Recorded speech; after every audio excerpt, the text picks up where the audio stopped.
It's Wednesday, day 3 in my home cooking challenge week. Cooking recipes at home that I've always wanted to try but never had the time. Now, I've lost count of the amount of times that I've been asked whether I make my own hummus.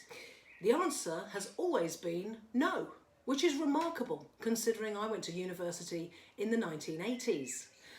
But I've never made my own hummus. Now, a friend of mine phoned me last week. She said she'd made her own hummus. She said it took her 10 minutes and it was a piece of piss. So today I am going to be making my own homemade hummus. Now, we all know that the main ingredient of hummus is chickpeas, and you can of course buy your chickpeas raw, soak them overnight and skin them yourself.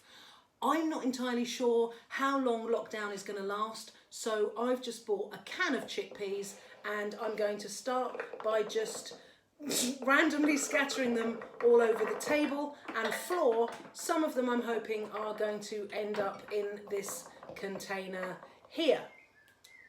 Good. Once you've got your chickpeas into the container, essentially all you're going to do is add all of the other ingredients, and that is 3 tablespoons of lemon juice. That's about the juice of 1 whole large lemon. You're going to add, I've done 2 cloves of garlic, and I've actually smushed them up. I don't know if you need to or if you can put them in whole. Don't know, I've never done this before. I'm going to put in 2 tablespoons of extra virgin olive oil. So 2 tablespoons of that. And then tahini. Now, 100 grams of tahini. I didn't really know how to measure my tahini because it came in a jar, but it came in a jar of 300 grams, so that's about 1/3 of a jar of tahini there, which is just very slowly seeping out of the bowl. It needs a little bit of help. Whoa, okay. So that's really good. Actually, that's very lovely. Smells of beautiful sesame seeds, and I'm not really sure what tahini is, but it's definitely sesame seeds, isn't it? I don't know. So, and then I'm just going to put into there 100 millilitres of fresh water. And then all you do is, I'm going to use a hand blender, and I'm just going to jizz that all up together.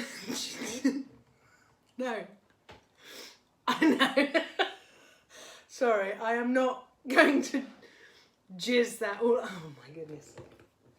Yeah, it's interesting, isn't it? How this crisis has produced a whole new language for us. There's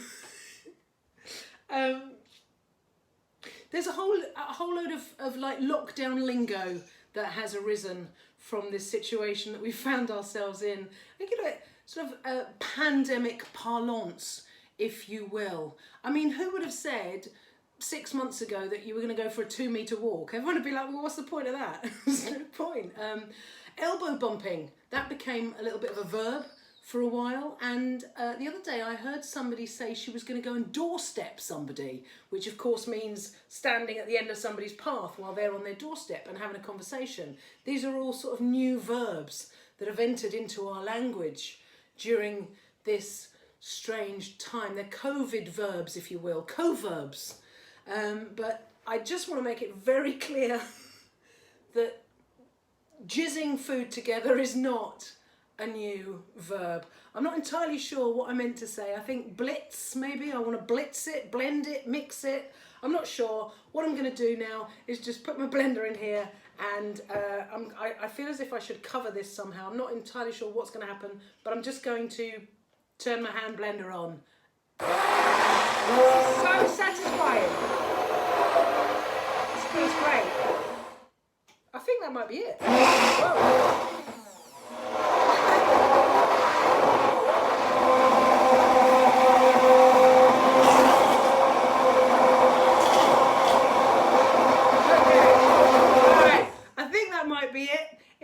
It looks pretty blended to me, and it looks and smells remarkably like hummus. That has literally taken 5 minutes.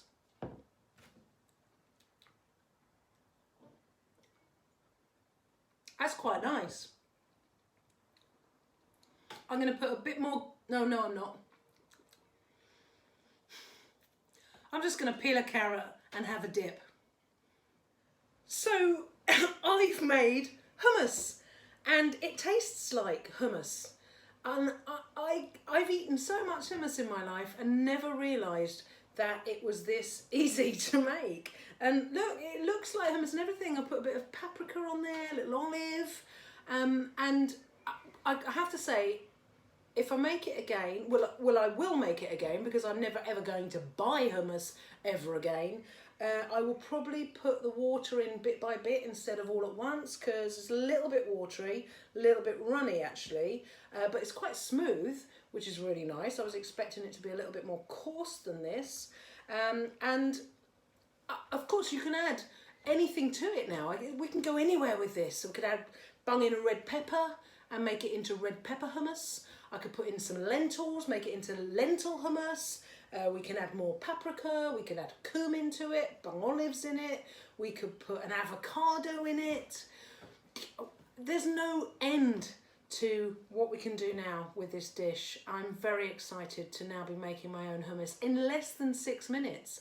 Not a piece of piss at all. It's actually really rather delicious and of course can be enjoyed. I like it as a side dish with some salad. You can have it with vine leaves, with pita bread, with crudités, of course.